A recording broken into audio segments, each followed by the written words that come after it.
Então, boa noite. Em nome da Sociedade Brasileira de Anestesiologia, nós agradecemos a presença do Dr. Cristiano e de todos os participantes. Agradecemos à professora Maria José pela organização, a nossa editora-chefe da revista, o Vinícius, editor associado. E vou passar a palavra para a doutora Maria José para ela fazer uma apresentação. Obrigado. Bem, boa noite a todos. Agradeço a participação em mais esse webinar da Revista Brasileira de Anestesiologia, a Brazilian Journal of Anesthesiology. Para a gente é uma alegria termos mais esse espaço para divulgar a nossa revista. Eu vou compartilhar minha tela para uma apresentação rápida em relação à Revista Brasileira de Anestesiologia. Hoje, o webinar de hoje vai tratar das perspectivas pós-pandemia da Covid-19, não é? E lembrando a todos que no volume 70 da BJAN, a nossa revista já realmente já se tornando aí idosa, 70 anos, estamos no volume 70. Obrigada, e o novo... Como sempre, você deu um verdadeiro show. O novo formato... De didática, de simpatia, de apresentação. Muito obrigada mesmo por essa excelente colaboração. O novo formato das capas.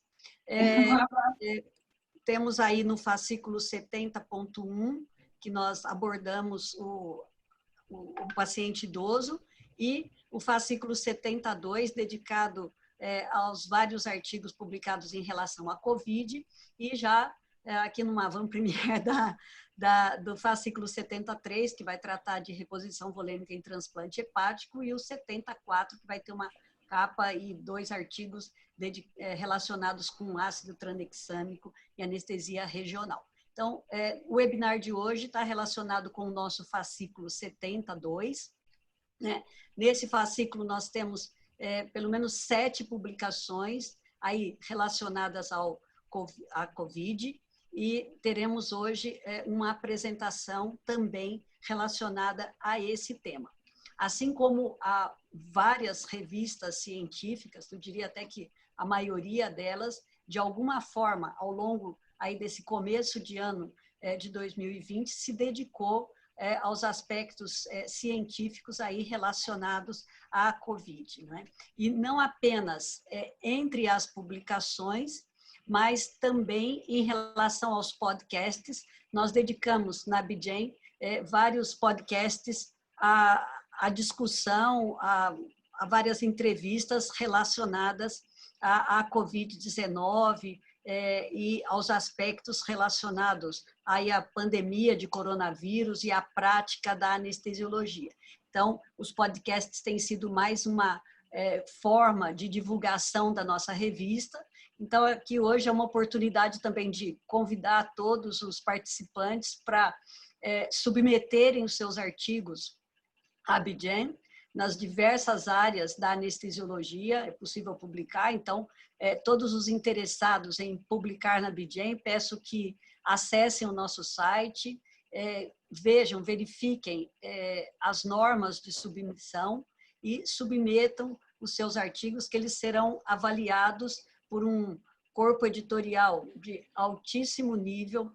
Temos realmente incrementado o processo de revisão da revista. O nosso peer review é altamente qualificado e realmente os artigos estão sendo revisados com um rigor bastante interessante no sentido proativo de colaborar com os pesquisadores brasileiros para a melhoria da pesquisa científica. Então, eu agradeço aqui também nessa oportunidade todo o nosso corpo editorial, todos aqueles que têm participado do processo de peer review da nossa revista, e também, de uma forma especial, agradecer aos editores associados que têm participado diretamente desse processo de melhoria da nossa revista.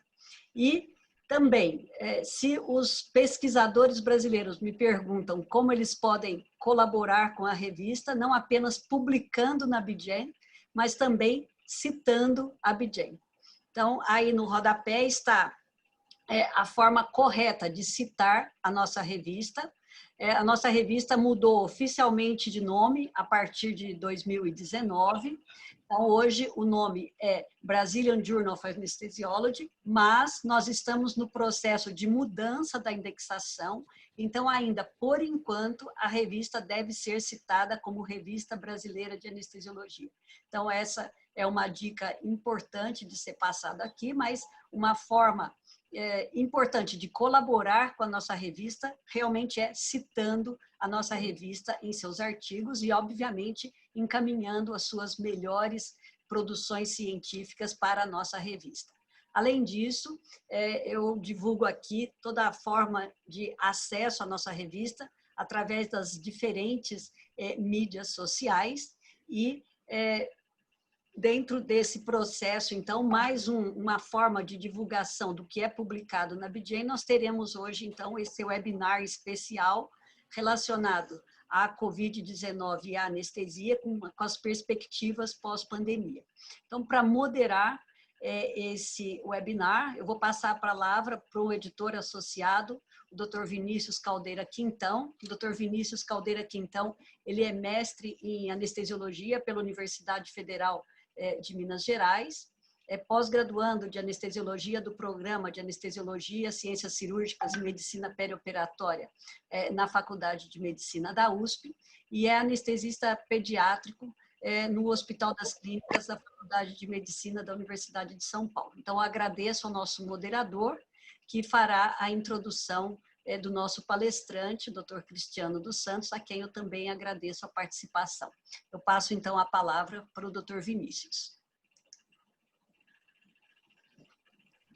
Obrigado, professora. Boa noite a todos. É um prazer enorme estar aqui mais uma vez no webinar, nos webinários da SBA, principalmente no webinar do Brazilian Journal of Anesthesiology, ao qual a professora já falou, sou editor associado e tenho muito orgulho de ser do corpo editorial da revista. Eu vou compartilhar a minha tela para a gente começar o webinar, o assunto. Então, o tema do nosso webinar é Covid-19 e anestesia e as perspectivas pós-anestesia. As perspectivas pós-pandemia. Então, todo mundo já conhece esses gráficos. Esse gráfico ele é de hoje, eu retirei de hoje, da Johns Hopkins University in Medicine, o Coronavirus Resource Center, mostrando que, infelizmente, nós estamos numa posição bem ruim aqui da pandemia, com uma tendência de queda, mas é mais uma tendência de platô ao invés de queda. Só perdemos para os Estados Unidos em quantidade de pacientes infectados e mortos, e ontem parece que a Índia ultrapassou o Brasil em quantidade de novos casos por dia. Então, realmente, ainda discutir a Covid-19 é importante nesse contexto atual que o Brasil está passando. O nosso primeiro caso aqui no Brasil foi no dia 25 de março de 2020, e a partir de então, já estamos com mais de 2 milhões de casos, 2 milhões e meio de casos e próximo de 90 mil mortos pela Covid-19 no Brasil.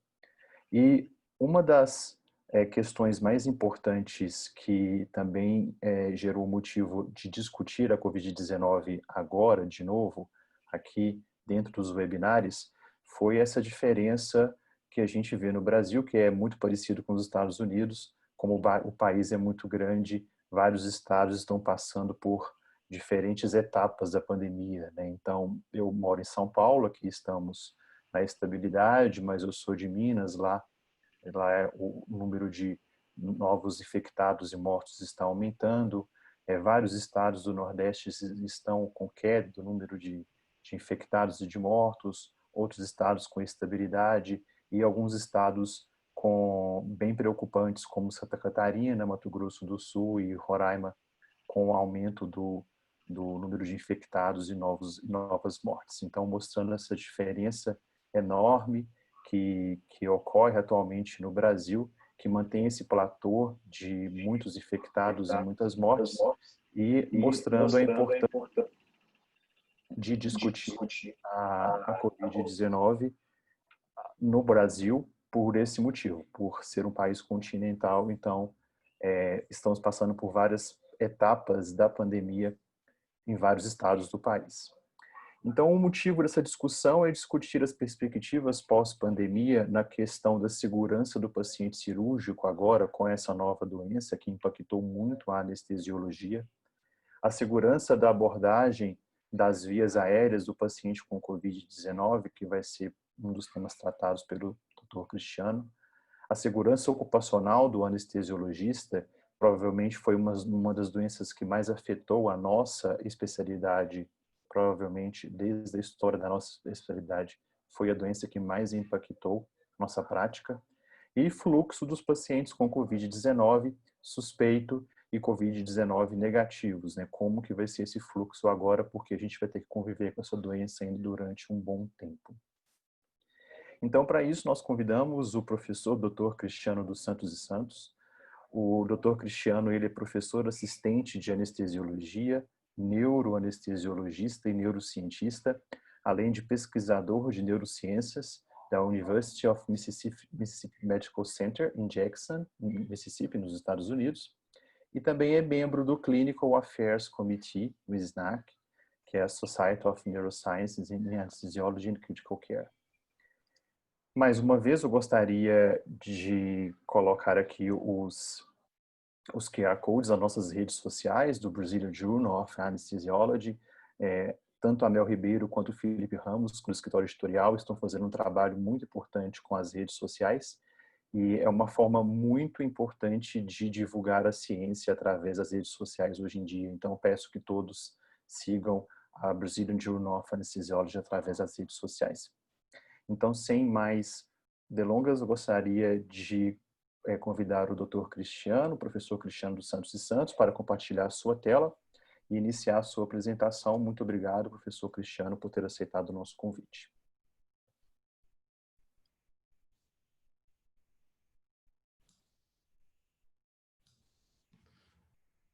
Olá, Vinícius, boa noite.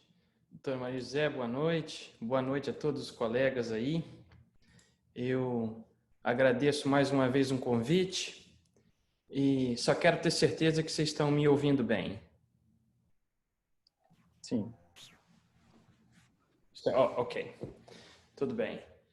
Então, eu quero agradecer,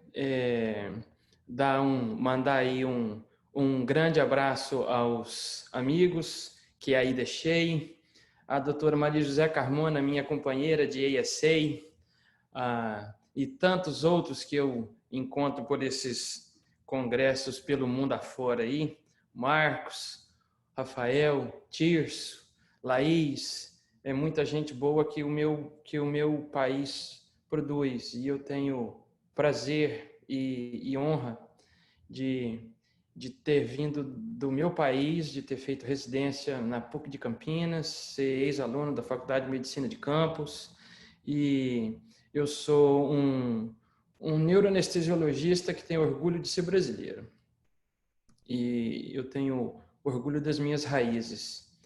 E eu tive o privilégio de dividir com os colegas uma experiência que eu tive, que foi a abordagem de um tumor de hipófise, uma hipofisectomia de urgência num paciente. E aí, então, eu não só descrevi o caso, e fiz questão também de colocar o nosso protocolo de via aérea, uma vez que a instrumentação aérea, pela biologia do vírus, uma vez que o vírus se aloja muito no nasofaringe e a gente aborda a via aérea próximo a essa região, isso nos expõe muito, essa exposição e a forma com que nós podemos nos proteger é que nós vamos conversar hoje aí. Então, mais uma vez, o meu muito obrigado. Eu vou tentar ser o mais sucinto possível e eu acredito que a gente vai ter uma boa discussão. Eu não tenho nenhum disclosure, eu não tenho nenhum conflito de interesse. se acidentalmente eu disser uma marca comercial aqui, o nome de uma droga, sem nenhum viés. E esse artigo foi publicado, como a doutora Maria José disse, na edição da Revista Brasileira de Anestesia, no Brazilian Journal of Anesthesiology, que tratou de COVID. Infelizmente, nós estamos tendo que conviver com isso daí, né? Mortes e mortes e mortes, não só da população geral, mas de colegas, de pessoas que dividem o ambiente de trabalho conosco. E a gente não sabe onde isso vai parar. Isso é que é o pior, né? A gente não, há quem acredite que a gente não chegou no fundo do poço ainda. Independente dos otimistas ou pessimistas, eu tento ser sempre realista.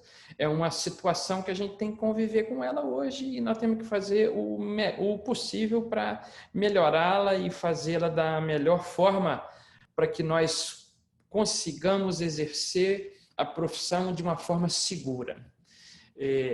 Bom, eu trabalho para a Universidade do Mississippi, é um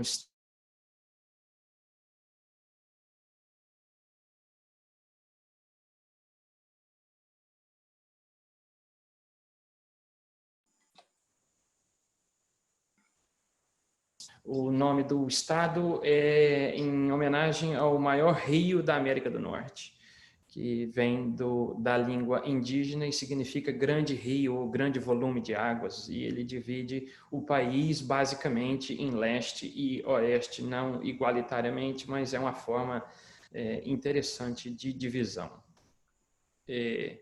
A capital é Jackson, e é onde eu exerço a anestesiologia, basicamente a neuroanestesiologia. A cidade é em homenagem a Andrew Jackson. Ele foi um veterano da Guerra Civil Americana. Ele é do Tennessee e serviu como presidente americano depois. Essa é uma vista do nosso Capitólio, do Downtown Jackson, e eu vou apresentando um pouco da cidade e um pouco da instituição, porque vai que eu convenço alguém de vir me visitar, né? Ou melhor que isso, de mudar para cá de vez, uma vez que há uma necessidade muito grande de profissionais de anestesiologia no país inteiro. Cristiano, só um minuto. A demanda é muito grande. O senhor não está compartilhando sua tela. Não Não, apareceu para a gente, não. eu estou... apareceu ali que estava Ou você compartilha todo o compartilhando. desktop ou compartilha diretamente o PowerPoint. Pois é, vamos lá de novo então. Eu vou dividir Tem que a abrir tela primeiro com o PowerPoint, vocês. Cristiano. Você abre o PowerPoint, aí depois vai no Share Screen, clica, aí vai aparecer o PowerPoint na tela, você clica nele que aí já compartilha. Você não está conseguindo ver ainda? Deixa eu ver. Ainda Não. não.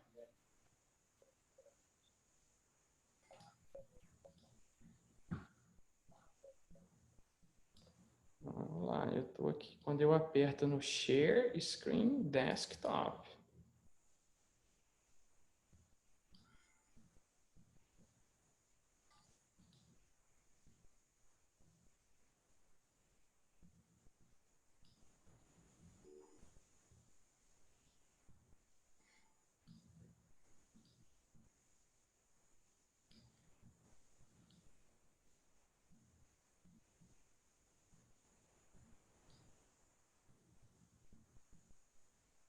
Ele fala que era para eu estar compartilhando aqui.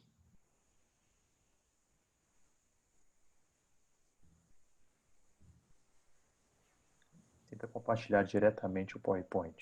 Consegue? Quando eu abro o PowerPoint aqui, eu coloco Share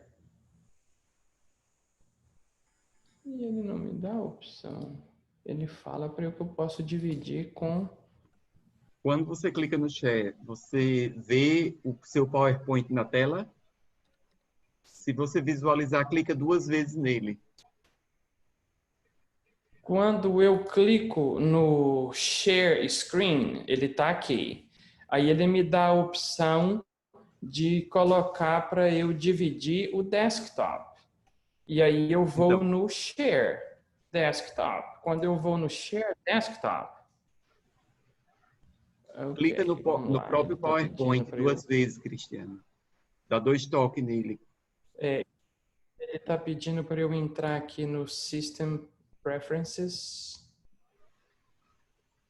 Você tem que ativar as E allow. preferências para compartilhar a tela, por isso. Tu tens a apresentação, Vinícius? Não. Eu posso mandar para você agora, essa apresentação aqui, que eu não consegui. Porque ele está colocando aqui que eu posso... Não dá para te ouvir, Maria José. O microfone, seu microfone. Ele tinha me mudado. Por favor, o senhor está tentando compartilhar a partir... Agora deu. Sim, agora deu. Agora deu? Isso, agora deu. Agora deu? Deu? Sim, estamos vendo o seu desktop. Perdão pela... Isso. Tá bom. Perfeito. Perdão pela inconveniência aí, viu? Bom, então eu já passei por aqui. Agora todo mundo vê, certo? E todo mundo me ouve? Excelente. Sim. Ok. Desculpa, então, mais uma vez. Então, vamos lá. Então, estamos aí, ó. Essa é onde é localizado o meu estado, o rio Mississippi, que divide todas as coisas, onde Jackson fica localizado, fica a mais ou menos 200 milhas da costa. E Andrew Jackson, como eu disse, a cidade é em homenagem a ele, foi presidente americano, era do Tennessee. Aí está a imagem do nosso Capitólio. E, como eu estava dizendo, eu vou dividir um pouquinho do que a universidade tem e, às vezes, eu consigo convencer alguém a me visitar em um dia ou, às vezes, mudar para cá, né? Quem sabe. Então, essa é uma foto da instituição. São vários hospitais anexos interligados por grandes passarelas elevadas e você comunica de um canto para o outro e assim a gente vai trabalhando. Nós temos um sistema muito atuante de atendimento ao doente de urgência. Dispomos de 2 aeronaves com um banco de sangue móvel. E esses doentes críticos, geralmente acidente de trânsito, acidente por arma de fogo, tem muito acidente por arma de fogo aqui.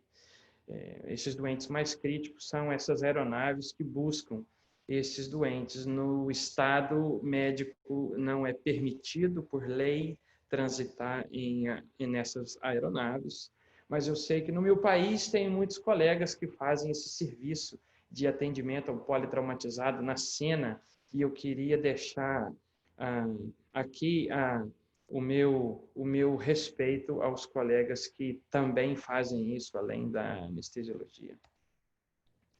Esse é o Instituto Guyton de pesquisa, onde eu, uma vez por semana, não tenho atividade clínica. Os nossos primeiros contatos, o meu primeiro contato com a professora Maria José, geralmente acontecia nas quintas-feiras, que é onde eu não tenho atividade clínica e a gente podia conversar mais livremente. Esse é o novo Instituto Guyton, é do outro lado da rua, é onde existe. Esse é o Centro de Pesquisa Translacional. E um pouquinho da história do que aconteceu aqui, né? A primeira cineangiocoronariografia coronariana foi feita em 1972 por ninguém, nada mais, nada menos que o próprio Arthur Guyton. E ele foi chair da disciplina de fisiologia até ele se aposentar por mais de 40 anos e foi famoso pelo seu caráter inovador. Existe um pequeno museu no Instituto Guyton das coisas dele, das coisas que ele fez, e é mais alternativa histórica para quando alguém resolver nos visitar. O primeiro transplante pulmonar da história também foi feito aqui, foi feito pelo Dr. James Hardy em 1963. E a universidade tem muito prazer de ter tido esses dois grandes expoentes no seu corpo clínico. E no estado, a aproximadamente 100 milhas daqui, a cidade mais famosa não é Jackson, é uma cidade chamada Tupelo. E por quê? Porque ela é o berço de ninguém, nada mais, nada menos do que o grande Elvis. E talvez na hora que você vier passear aqui, a gente pode dar um pulo lá e conhecer o museu, ir em Memphis e conhecer a casa dele também, muito boa. Eu pertenço à disciplina de neuroanestesiologia, o meu chair é o Douglas Bacon. O nosso departamento tem fellowship de anestesia pediátrica, de anestesia cardiotorácica, de terapia intensiva, de dor, e ainda não temos o de neuroanestesiologia, mas estamos trabalhando nisso. E dentro da neuroanestesia, nós fazemos todos os tipos de neuroanestesia, só não fazemos ainda a neurocirurgia fetal por limitação cirúrgica, não por limitação da anestesia.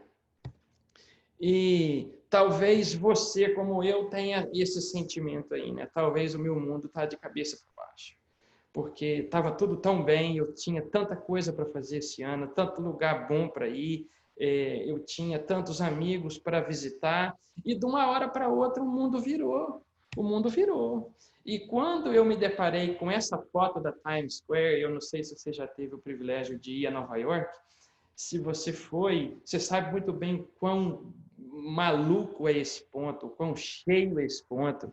E quando a gente vê uma foto da Times Square nessa situação, a gente vê que a coisa não é brincadeira, não, a coisa é séria.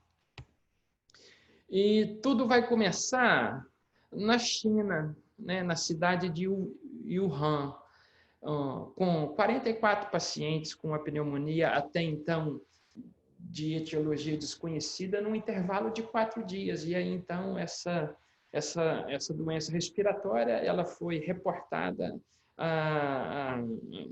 ao WHO, que é a Organização Mundial de Saúde, perdão. E aí, então, a partir disso, os números foram crescendo, e as notícias chegavam que cada hora vinha uma coisa. E qual é o problema maior disso? É que a gente está aprendendo enquanto corre, enquanto anda. A gente não sabe como é que a coisa vai funcionar. Tudo que a gente faz é meio que experimental, e é muito difícil você lidar com uma coisa que ninguém lidou antes. Como é que vai ser isso a médio prazo, a longo prazo? Então, são coisas que a gente não sabe ainda, e nós vamos ter que conviver com isso. Eu também tirei do Johns Hopkins, hoje de manhã, esses números, era bem cedo, talvez agora à tarde esteja possivelmente pior. No mundo inteiro, nós temos quase 17 milhões de casos, com mais de 660 mil mortes. Né? São números desastrosos, são números difíceis da gente entender, e isso vai nos afetar direta ou indiretamente, querendo nós ou não. Isso vai ficar nos influenciando do ponto de vista econômico, não só institucional, como profissional, pessoal, e a vida de uma forma geral, né? Muitos amigos tiveram que cancelar viagens, entre outras coisas, não só de congresso, mas viagem com a família. E o fardo econômico que essa crise trouxe, né? Nós chegamos a ter aqui mais de 40 milhões de desempregados. E isso, para a economia americana, esse número de desemprego, ele é alarmante, e ele cria um pânico interno difícil de ser controlado.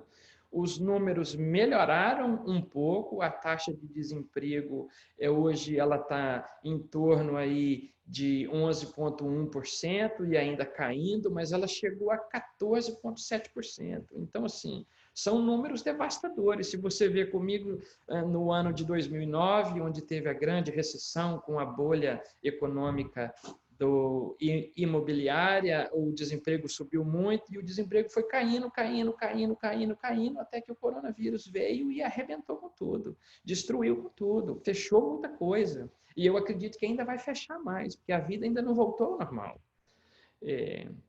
Nem todos os países conseguem recuperar a economia. Aqui houve um acordo tanto do que o que seria a Câmara de Deputados e o Senado, e foi injetada na economia 2 trilhões de dólares, e isso atendeu não só pequenos negócios, grandes negócios e os hospitais, que são quem estão carregando o fardo nesse momento. E tudo vai tomar uma dimensão muito grande, porque no dia 3 de novembro é eleição aqui, e em ano de eleição as coisas tomam uma proporção muito diferente. Mas voltando ao nosso tema, eu me pergunto se a vida vai voltar ao normal algum dia. Será que na minha prática clínica eu vou deixar um dia de usar a N95 antes de fazer uma intubação? Eu não sei, para ser sincero.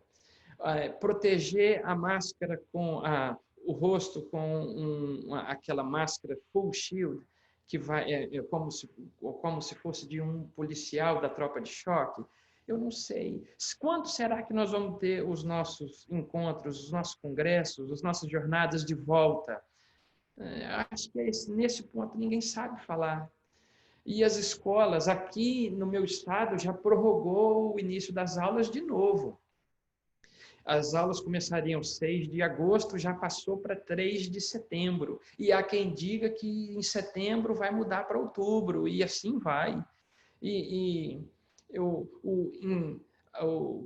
A devastação causada sobre o turismo de uma forma geral, o sistema de aviação, os hotéis, as locadoras de carro, e tem sido uma devastação econômica sem igual, sem precedente. Eu acho que a nossa geração não viu uma coisa dessa, e eu espero que isso passe o quanto antes. Então, esse foi o artigo que eu escrevi e tive o privilégio de mandar para o Brazilian Journal, e tive a honra de o artigo ser aceito, e nós vamos conversar sobre ele aí. O que chamou muito a minha atenção quando eu fui fazer esse caso é o alto risco que a gente, trabalhando no centro cirúrgico, sofre. A predileção do vírus pela mucosa nasal, pela região do nasofaringe, a localização em alta concentração na lâmina crivosa do etimoide, que são locais onde o acesso transesfenoidal da glândula pituitária vai acontecer, ele nos expõe de uma forma inimaginável.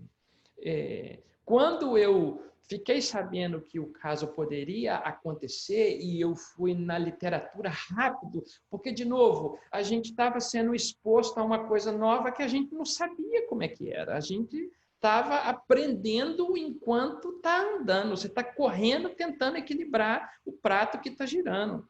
E eu vi, e isso me assustou muito, que de 6 chineses que cuidaram, que participaram de uma intervenção cirúrgica de ressecção de tumor de hipófise por acesso transesfenoidal, de 10 pessoas que participaram do procedimento, 6 ficaram doentes, mesmo mesmo usando a máscara N95. Isso me assustou muito, e a gente, então, na luta de tentar nos preservar pessoalmente, e lembrando que quando a gente nos preserva, não é uma atitude egoísta nossa, não, porque quantos de nós tem gente imunodeprimida em casa? Esse é um vírus que demora dias, semanas, até apresentar as primeiras manifestações clínicas. Então, às vezes, você se expõe para tratar o seu doente e está levando o vírus para casa. E na sua casa, eu não sei o que você tem. Eu tenho criança em casa, então era uma coisa que me amedrontava muito.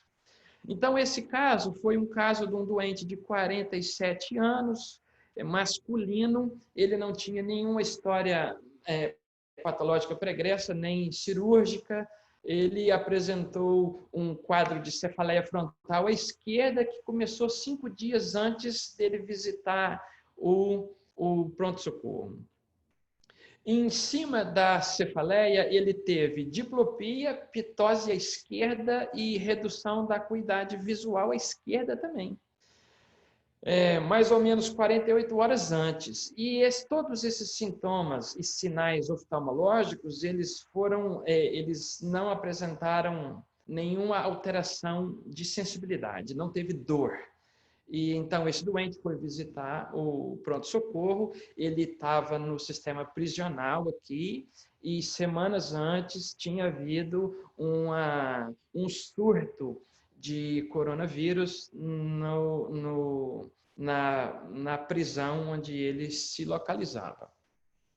Esse doente, então, foi atendido no pronto-socorro, os testes foram feitos, logo depois eu vou mostrar o que nós temos aí, e ele foi testado positivamente para coronavírus. Essa é uma imagem que consta no artigo, é uma tomografia de crânio, tanto sagital quanto coronal. Você pode ver que a hipófise está aumentada, a área celar e supracelar, você vê que tem uma massa. Em decorrência disso, nós pedimos, foi feita uma ressonância da célula túrcica que mostrou essa massa celar com expansão supracelar, e essas imagens próximas aqui eu coloquei. Por quê? Porque você vê o envolvimento da carótida. E esse envolvimento carotídeo de uma lesão, de um processo expansivo intracraniano, quando ele engloba um vaso dessa proporção, as consequências podem ser catastróficas, não somente por causa da hemorragia transoperatória, que é possível, como também da obliteração acidental desse vaso, gerando um stroke massivo. E aí, então, essa outra imagem mostra também o acometimento carotídeo. Logo que a carótida emerge pelo forame lácero à direita, você vê aí, então, o comprometimento dela aí. O nosso protocolo divide o nosso sistema de atendimento a esse doente em cuidado pré-operatório, numa fase intraoperatória e um período pós-operatório. Isso envolve uma logística, a quantidade de gente que envolve esse doente. Para um caso, é uma coisa assim, astronômica. O custo disso é difícil de determinar. E uma coisa é fato, é fundamental a preparação pré-operatória da sala, não só da sala de pressão negativa, que é utilizada para indução e instrumentação de via aérea, quanto no final do procedimento cirúrgico, onde esse doente ele é transferido da sala operatória ainda entubado para essa sala de pressão negativa para extubação, caso ele seja extubado. Então, de uma forma geral, o doente sai ou do pronto-socorro, ou da UTI, ou do andar do COVID, ok?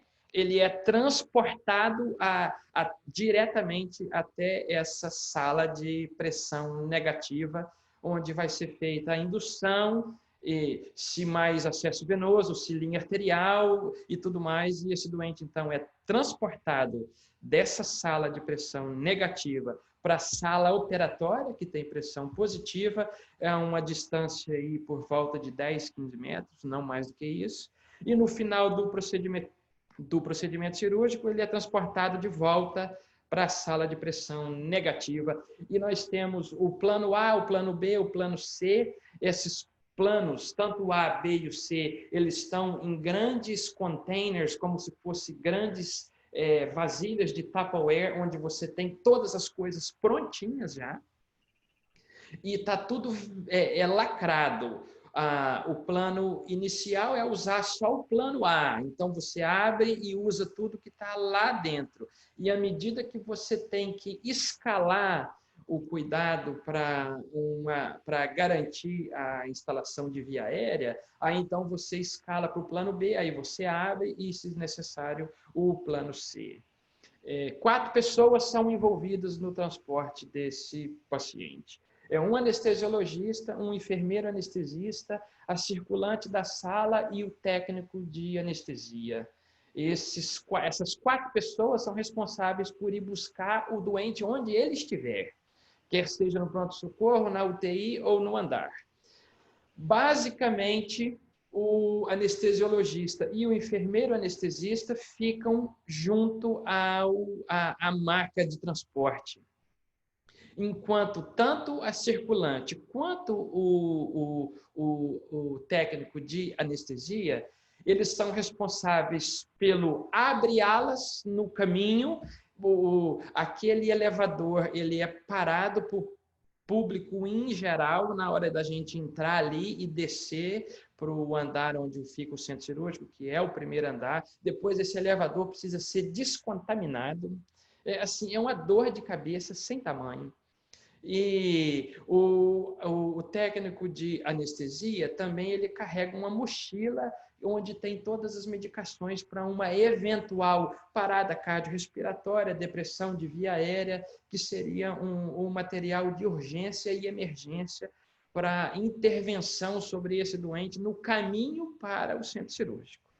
E tanto o técnico de anestesia quanto a circulante, eles têm que obedecer uma distância de 6 pés do paciente e do anestesista e do enfermeiro anestesista.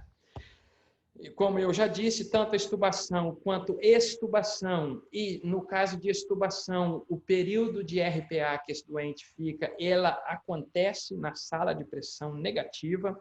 Cada um dos hospitais, o hospital pediátrico tem esse sistema, o hospital da mulher tem esse sistema, o hospital geral tem esse sistema, o hospital UTI tem esse sistema e o hospital ambulatorial tem esse sistema. Cada prédio individual teve que ser montado todo esse aparato para atender esse tipo de doente. E isso é vigente até o momento de hoje. Se nós tivermos um único caso de Covid naquele dia, tudo isso tem que acontecer. E, como eu já disse, a cirurgia é na pressão positiva e esse doente volta para a pressão negativa. Pontos importantes para o cuidado desse doente. A pessoa responsável para fazer a instrumentação da via aérea precisa ser a mais experiente possível naquele momento. Então, apesar de sermos uma instituição de ensino, nem toda atividade clínica é passível de ser um momento de ensino. Então, esse doente não é um doente para um estudante tentar fazer instrumentação de via aérea, é muito menos um novo residente. No cuidado desse doente, nós não utilizamos o Bear Hugger, que é aquele sistema de cobertor aquecido com fluxo de ar. Tudo aquilo que jogar ar dentro da sala operatória vai facilitar a dispersão das micropartículas do vírus capazes de nos infectar. Então, tudo aquilo que pode gerar movimento de ar dentro da sala cirúrgica, nós não usamos. Então, não usa o sistema de aquecimento de ar, do cobertor de ar. A intubação por fibra ótica nós também não fazemos, por causa que se tenta fazer com o doente acordado, por mais que você bloqueie do jeito que você quiser, faça topicalização da via aérea, faça bloqueio laríngeo, esse doente pode tossir e ele vai te contaminar. Então, nós não fazemos o uso de fibra ótica. Antes de ir para o centro cirúrgico, todo mundo usa os equipamentos de proteção individual e cada um de nós checa cada um. Então, eu vou checar o enfermeiro anestesista, o técnico de anestesia e a circulante, e cada um deles checa todo mundo, e aí então todo mundo está ok, podemos ir. Nos casos de possível via aérea difícil, nós temos também um cirurgião, geralmente da otorrino ou do departamento de cirurgia geral, apostos do lado de fora da sala, caso seja necessário uma via aérea cirúrgica que o anestesista não consiga fazer. A intubação traqueal desse doente é feita, igual você está vendo essa fotografia aí, essa é uma foto do nosso laboratório de simulação. Nós optamos em colocar uma grande capa plástica transparente que ocupa a maca inteira. E a instrumentação de via aérea é sempre feita com o vídeo laringoscópio para facilitar a visualização. Esse doente, então, é pré-oxigenado por 5 minutos com FiO2 de 100%, 15 litros de oxigênio por minuto. A pop-off tem que estar completamente aberta. Para quê? Para reduzir o movimento de ar em volta de quem está fazendo o procedimento. Nós optamos sempre por uma indução em sequência rápida e não fazemos ventilação por pressão positiva em momento nenhum. Pré-oxigenação por 5 minutos, indução sequência rápida, posição do coxim nos ombros para alinhamento dos 3 eixos de via aérea, uso de vídeo laringoscópio para fazer intubação na primeira tentativa. O uso de succinilcolina é preferido, mas se houver alguma contraindicação, pode fazer sequência rápida com rocurônio.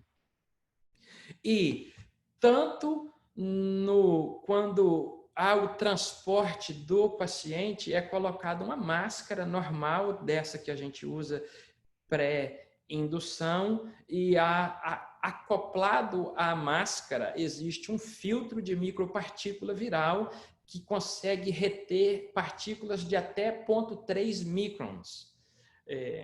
Então, assim, há uma certa proteção do profissional. No caso de não conseguir ser feita a intubação de primeira, é dada a liberdade de tentar uma reintubação ou passar para uma máscara laríngea de intubação. E lembrando, não é para fazer uma ventilação com volume corrente maior que 6 ml por quilo e nem usar PIP. Por quê? Porque isso vai gerar dispersão das partículas virais.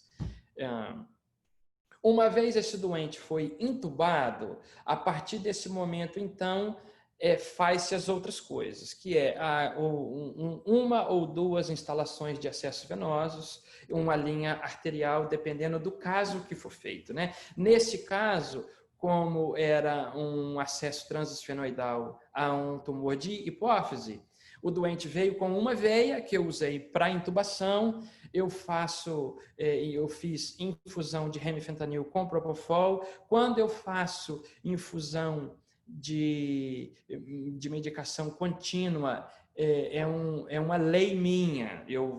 Todos conhecem essa minha lei. Eu não confio na veia de ninguém. Eu vou colocar a minha, porque eu preciso sentir o fluxo na hora que eu injeto a seringa. Eu vi que não teve nenhum problema, porque como esse doente fica 180 graus de mim, e eu vou usar uma outra linha para paralítico, eu tenho medo desse doente, às vezes, estar paralisado e acordado. Então, eu não uso nenhum acesso venoso que alguém tenha feito para infusão de propofol, remifentanil ou qualquer infusão contínua na veia de ninguém, é na minha. E uma linha arterial foi colocada também, e todos os materiais usados, eles são colocados num saco específico que eu vou mostrar a vocês no final. Isso nós já conversamos sobre isso aqui, que foi o plano anestésico, uma indução em sequência rápida com intubação orotraqueal usando videolaringoscópio com um coxim nos ombros. Como esse doente tem um tumor de hipófise, eu quase 100% das vezes eu uso 100 miligramas de hidrocortisona pós indução, porque esses doentes, geralmente, eles têm disfunção do eixo hipotalâmico, hipofisário, adrenal, e eu não gosto de correr o risco de uma hipotensão refratária a qualquer coisa. Foi feito 2 acessos venosos periféricos, uma linha radial, arterial, infusão de propofol com remifentanil, usei meia can de desflurano, como não tinha pinning por parte da neurocirurgia, não houve nenhuma necessidade de fazer dose adicional de nada, e eu comecei dexmedetomidina antes de estubar o doente e após estubação, pelas características que a droga tem de reduzir tosse e oferecer um conforto maior de via aérea, tudo isso visando a nossa proteção. Existe uma estatística, eu tentei procurar hoje e eu não achei. Mas eu já li isso, mas eu queria isso de uma fonte mais segura, porque eu já li que 80% dos acidentes de trânsito, eles ocorrem nos 20 quilômetros finais da viagem, onde a pessoa se relaxa, acha que já terminou, acha que já acabou, eu não me contaminei, então vai ficar tudo bem. Então, há uma preocupação com relação a isso. E nós colocamos o sistema de tanto paramentação quanto desparamentação para que nós possamos atender esse doente. Então, essa imagem mostra bem aí, para você ver como é que é.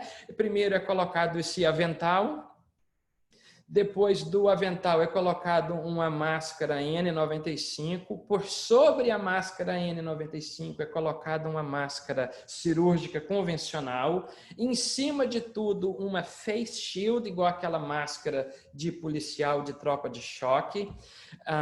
Apesar dessa imagem mostrar uma luva de procedimento, nós não usamos luva de procedimento, nós usamos luva cirúrgica e duas, porque a luva cirúrgica ela tem um elástico mais rígido na parte que fica presa ao antebraço e nos protege mais, reduz a exposição da epiderme naquela região.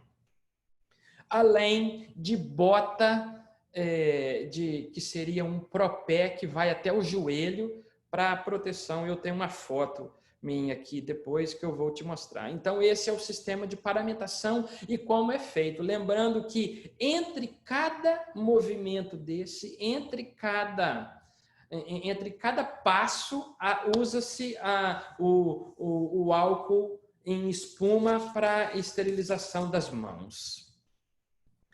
Essa é uma foto do momento que a gente estava indo buscar esse doente. Não sei se vocês veem o meu mouse, mas esse aqui sou eu. Esse daqui é o residente da anestesia que fez o caso comigo. Essa daqui é a circulante. Essa é a técnica de anestesia. Veja que ela tem uma mochila contendo todas as coisas, todas as medicações para uma emergência, quanto tem videolaringoscópio portátil, todos os tipos de tubo, todas as coisas estão aí, e atrás de nós aqui o chefe da UTI COVID. Ele é anestesiologista também. E esse aí sou eu, vestido igual um astronauta, no momento final de paramentação, antes da gente ir buscar o doente. E, de novo, naquele sistema de a grande maioria dos acidentes ocorrem chegando no destino final, há uma preocupação muito grande com a forma de se retirar o material de todo o equipamento potencialmente contaminado para não te contaminar. Então, o sistema de desparamentação ele é feito dessa forma, usando álcool a cada passo. Então, a primeira coisa que faz é álcool nas mãos, na luva. Ao se retirar o capote, se retira primeiro o capote. E retira o capote levando o primeiro par de luva com ele, que é o primeiro par de luva que está sobre tudo.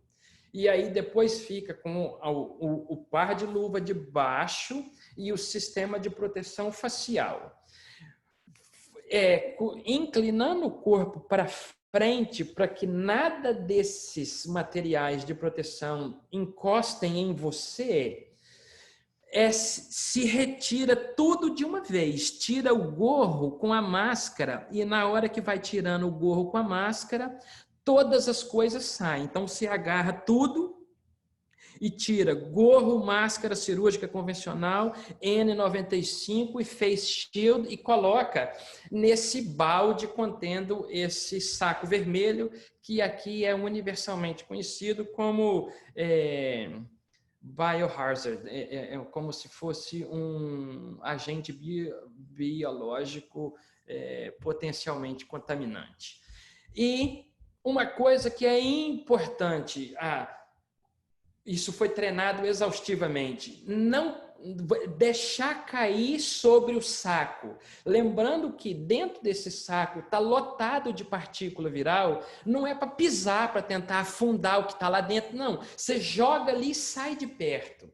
Porque todo movimento de ar gerado dentro desse saco, contendo o material contaminado, como o saco tem fundo cego, o movimento de ar vai ser jogado para o fundo do saco e revertido de volta no rosto de quem está se desparamentando.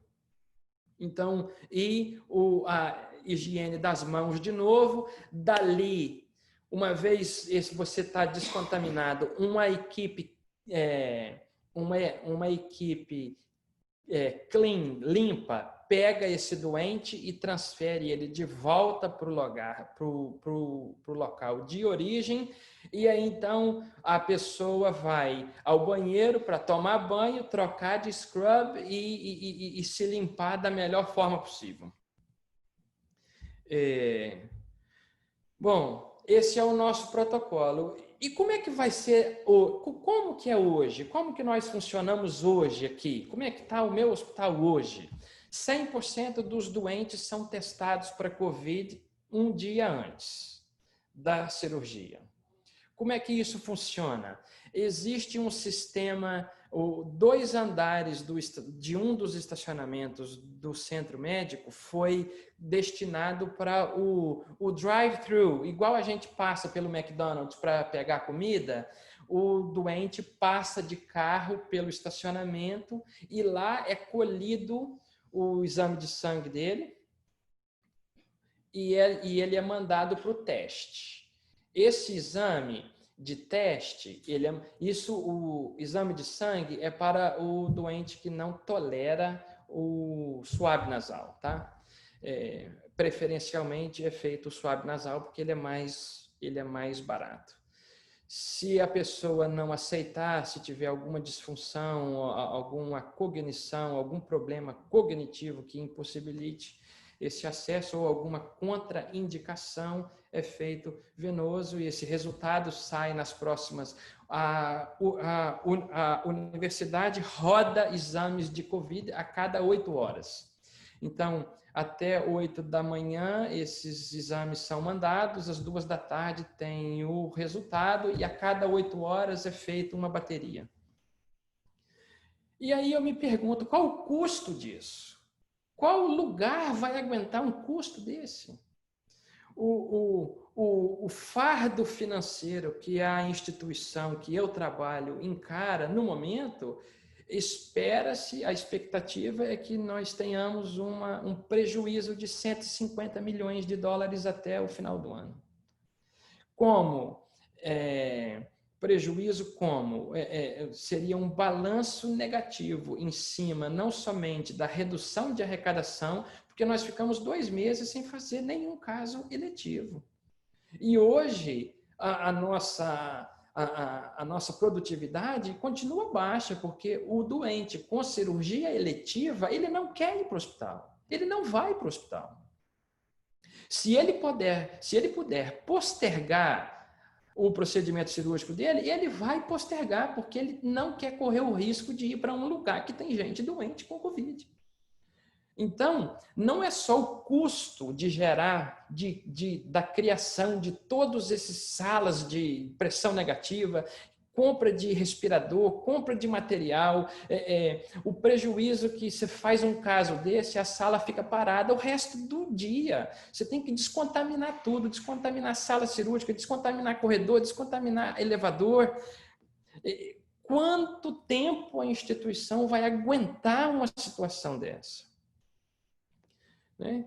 Quanto tempo? É uma pergunta que ninguém sabe responder. E quanto maior for a capacidade dela de aguentar uma situação dessa, maior a proteção de quem trabalha lá. E o contrário também é verdadeiro. Quanto menor a capacidade de proteção que a instituição oferece ao colega, maior é o risco dele não só pegar a doença, como levar ela para casa. 100% das vias aéreas são feitas com videolaringoscópio hoje. Aí eu me pergunto, será que algum dia a gente vai voltar a fazer uma laringoscopia convencional? Será? Eu acho que vai demorar, enquanto a gente não tiver segurança.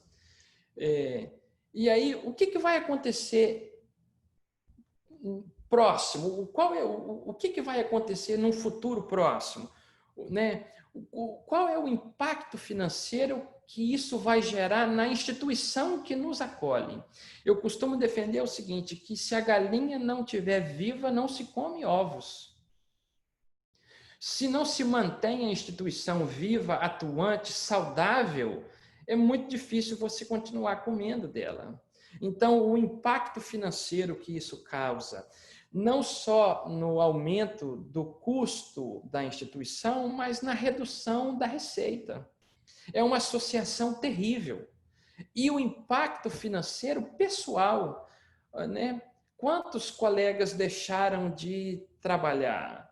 E os colegas que fazem clínica privada, que não tem um salário fixo, que vivem de produtividade, ele não produziu, ele não ganhou, há um impacto direto na vida dele e na vida da família dele.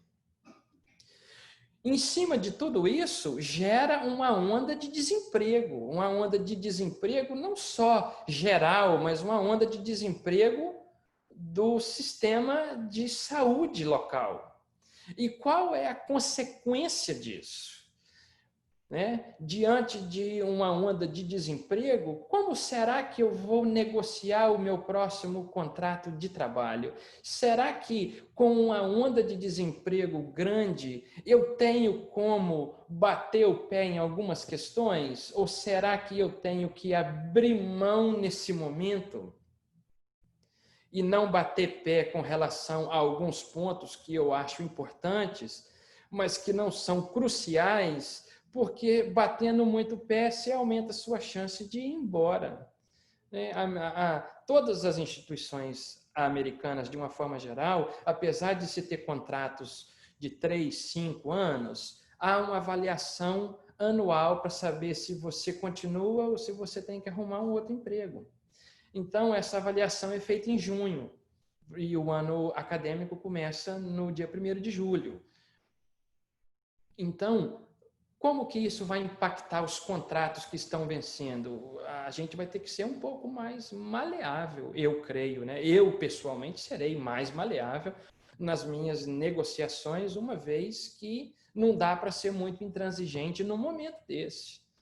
E a população geral, o quanto que sofre? O desemprego, mais de 40 milhões de desempregados aqui. O desemprego gera o quê? Gera diferença. Essas diferenças, elas são afloradas com o aumento do número de violência. A gente fica exposto a uma série de situações, entendeu? Talvez vocês tenham acompanhado aí o caso do George Floyd, no meio da pandemia, toda aquela confusão, todo o burburinho que se criou no país com onda de violência. a onda de desemprego pode ter representado um fator agravante em cima do que grave e inexplicável aconteceu? Provavelmente. Quais são as responsabilidades da instituição que nos acolhe? Ela tem responsabilidades. É responsabilidade dela nos fornecer um sistema de trabalho que nos proteja. Porque eu não posso resolver um problema criando um para mim. Eu não tenho como resolver o problema do meu doente levando a doença dele para minha casa. Então, essa parte, quem tem que fazer é a instituição. É responsabilidade institucional proteger o profissional que lá trabalha.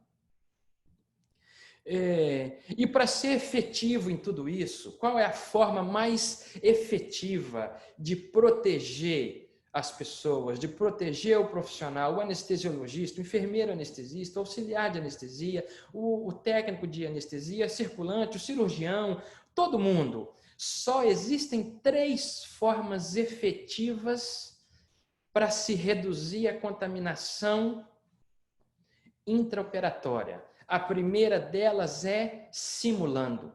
Precisa simular. O sistema de simulação, ele é essencial porque você treina ativamente aquilo que vai fazer. O nosso sistema de simulação aqui, o nosso SimLab aqui, o nosso laboratório de simulação, ele é um dos melhores do país e, acidentalmente, quem toma conta dele, o diretor dele é um brasileiro que trabalha comigo, uma pessoa maravilhosa, o Henrique Vale, um anestesista cardiovascular. E ele foi responsável pelo treinamento de todo o departamento de anestesiologia. Todos nós tivemos que passar pelo sistema de simulação, 100%, sem exceção. Então, simulação é a forma mais efetiva, a forma número 1 de prevenir. A segunda forma mais efetiva de prevenir contaminação do anestesiologista é simulação. Então, a primeira forma mais efetiva é simulação, a segunda forma mais efetiva é simulação e pode cair para trás aí, a terceira forma é simulação também, porque não existe outra forma. Não tem como você colocar o colega dentro de uma jaula com um leão sem treinar ele antes como se defender, não tem como.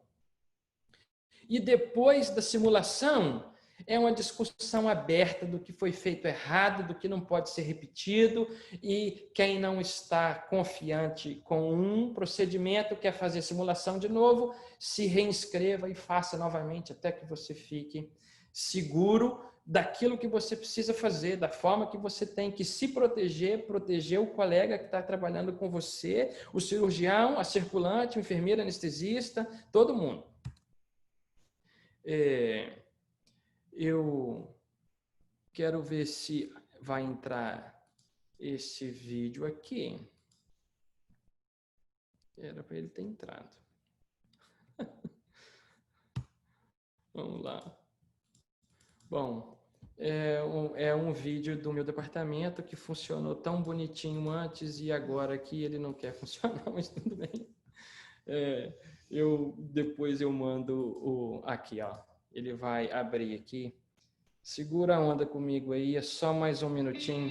É sobre o meu departamento. Anesthesiology itself is a creative specialty. Our job is to go out and take good care of the patients in a smart and carefully thought out manner. The department itself, what we are striving for is a culture of learning, growth, and expansion for all levels of people and members of the department. Every facet of anesthesiology is very, very well represented here. Critical care is kind of a fun place.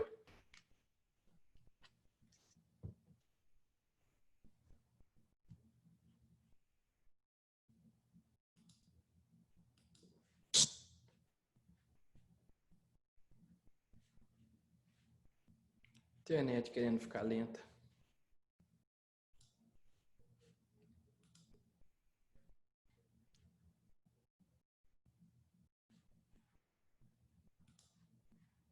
Bom, é um filme bom, depois eu mando aí para vocês. E qual é a esperança que nós temos? Qual é a esperança? A esperança é que surja um cérebro como o dessa pessoa. Não sei se você reconhece a foto, mas a única esperança que nós temos da nossa vida voltar ao normal é que apareça um outro Albert Sabin, que nasceu na Polônia e migrou para os Estados Unidos em 1921 e conseguiu o seu primeiro diploma universitário em 1928, terminou a escola de medicina em 1931. Em 1939, de 1939 a 1945, serviu o exército americano na Segunda Guerra Mundial. Em 1951, já desenvolveu a vacina que foi usada para mais de 100 milhões de crianças russas, com excelentes resultados. Em 1961, a vacina estava disponível ao mercado americano. E quis o acaso que no ano de 1954, onde tudo levava a crer que ele levaria o Prêmio Nobel da Paz, o Prêmio Nobel de Medicina, perdão, o prêmio foi dado a outra pessoa. O Prêmio Nobel perdeu naquele ano a chance de ter tido um homem maravilhoso. E tentando consertar, ele recebe a medalha presidencial de liberdade, a Presidential Medal of Freedom, em 1986, na tentativa de recompensá-lo por um erro realizado em 1954. Até que a gente tenha uma mente capaz de gerar o que esse homem, o que esse cérebro gerou na década de 50, com a erradicação da poliomielite, toda a devastação que ela gerou no planeta, nós vamos ter que encarar isso, nós vamos ter que passar por isso, nós vamos ter que estender por tudo isso. E eu, mais uma vez, agradeço a oportunidade de dividir com os colegas o tempo. Peço perdão se eu me estendi um pouco mais, mas eu agradeço o convite, estou aberto a perguntas, caso eu as saiba responder. E, mais uma vez, muitíssimo obrigado. Muito obrigado, professor Cristiano. Foi ótimo ver que realmente não está diferente do que a gente está passando aqui no Brasil, né? Acho que os Estados Unidos e o Brasil estão passando pela pandemia muito diferente do que a Europa passou. Acho que pelas questões populacionais e pelo tamanho do país, né? Então a gente compartilha isso com os Estados Unidos. Uma colega fez uma pergunta aqui no Questions and Answers. Acho que o senhor já respondeu. Ela pergunta se é protocolo do seu hospital, na sala de emergência, testar todos os pacientes. O senhor falou que testa todas as cirurgias eletivas, mas qualquer paciente que chega na sala de emergência, independente da queixa, testa? Olha, esse doente, se ele for para o centro cirúrgico, existe um teste rápido que o resultado fica pronto em 30 minutos, certo? Se ele tiver tido algum sintoma, obrigatoriamente ele vai passar pelo teste. Agora, os casos que chegam de emergência, um baleado, uma coisa assim, um acidente de carro, nós somos a única instituição que tem porta aberta para grandes traumas do estado inteiro. Então, para esses casos, não tem como você testar. Então, a gente tenta fazer o teste para esse grupo de doentes que chega e que pode esperar até que tenha o resultado do teste. Mas, basicamente, para a segurança dos trabalhadores da instituição, esse teste ele é realizado. Joia. Mas uma outra pergunta também que uma colega fez é uma questão mais do nosso trabalho. Se os funcionários, que incluem os médicos, anestesiologistas, tiveram os seus salários reduzidos por causa da pandemia. Tá, na minha instituição, todos os chairs tiveram salário reduzido 15% por 3 meses. Isso foi junho, maio, abril, maio e junho, tá? Aí o salário de todos os chairs voltou ao normal em julho. A partir de julho, todos os salários maiores que $100.000 ano terão redução de 10% nos próximos 3 meses. Então, julho, agosto e setembro, todos os salários maiores que $100.000 ano terão redução de 10%. Os salários menores, inferiores a $100.000 ano, não sofreram nenhum tipo de alteração. Ótimo. Então, realmente impactou muito, né, a economia.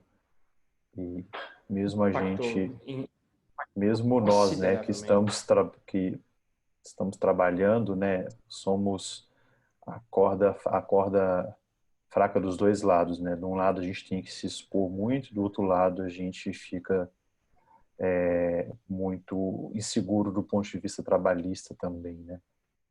E um colega, ele fez uma pergunta uma questão que acho que é bem peculiar dos Estados Unidos, mas também tem a ver com a gente. Vários hospitais, o anestesista ficou responsável pelos transportes, inclusive o hospital que eu trabalho atualmente, e ele pergunta por que na sua instituição vai o anestesista e o enfermeiro anestesista junto, se não pode ir um ou outro, porque isso aumentaria a exposição, porque está incluindo mais de um funcionário, de um profissional. Olha só, é fácil de explicar por quê. O enfermeiro anestesista é ele que vai fazer a intubação do doente, tá certo? Então, uma vez colocado todo o plástico sobre a maca envolvendo o doente, a mão do enfermeiro anestesista, ela foi lá para dentro, para debaixo do plástico, dali ela não sai mais. Porque qual é a função dele? Ele vai colocar o circuito de oxigênio com a válvula antiviral e a máscara, e isso é colocado no rosto do paciente. E ele vai selar a ventilação do doente ali. Como a mão dele já entrou ali para baixo, a mão dele não pode mais sair dali, a mão dele não sai mais de lá. Como a mão dele não sai mais de lá, um segundo par de mãos precisa estar disponível para auxiliar naquilo que for necessário. Entendeu? E os outros dois, a circulante e o técnico, eles vão abrindo ala, chamando o elevador, expulsando as pessoas do caminho para que a gente possa passar seguramente. O elevador é destinado para nós, o crachá tem esse poder de, uma vez você colocou ali, aquele elevador não é acionado nem para cima e nem para baixo, ele fica só disponível para o seu comando. Então, 2 pessoas são necessárias por causa disso, por causa da posição que a máscara é colocada na face do paciente e a exposição do enfermeiro àquela área ali, e ela não vai mais sair dali. Joia. Não sei se eu respondi. Respondeu sim. Obrigado, professor. E mais a última pergunta para a gente encerrar. Uma colega perguntou se está tendo falta de medicação, como medicação principalmente sedação, hipnóticos, bloqueadores neuromusculares e opioides aí nos Estados Unidos.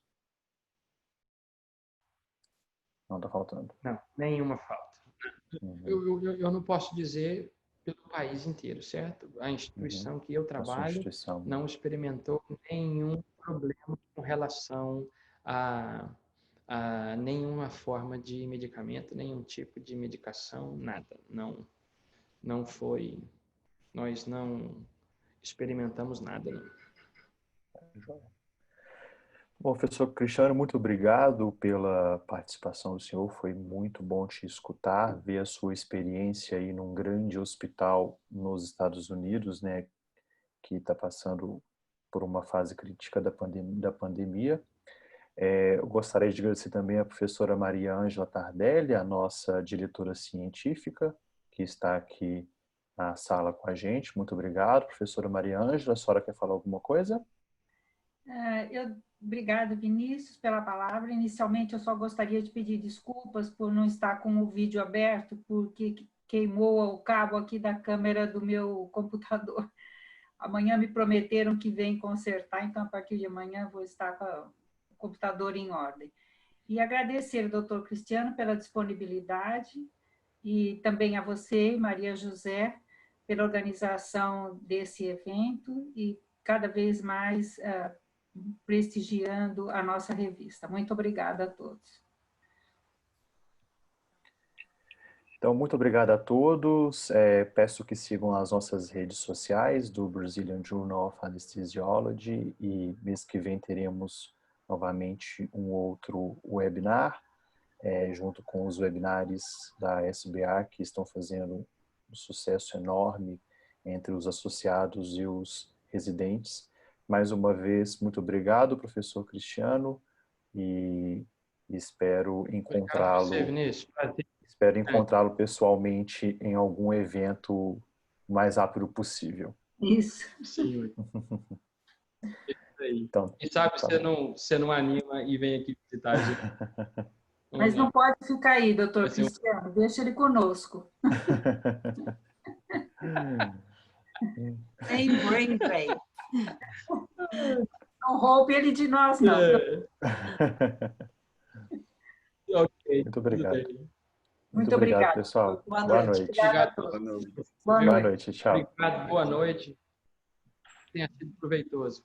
Um grande abraço. Viu? Vinícius, eu vou mandar para você o vídeo que eu tentei passar aqui, e aí você se incumbe de mandar para todo mundo, tá bom? Pode deixar. Abraço, viu? Eu mando Obrigado. sim. Muito obrigado. Obrigado. Até logo. Obrigado. Até logo. Isso aí. Tchau, Dr. Marcos. Até mais. Até logo, Vinícius. Obrigado aí. Tchau, Dr. Marcos. Tchau, professora Maria Ângela. Tchau, Vinícius. Até mais. Obrigado. Até logo. Obrigado. Boa noite. Boa noite.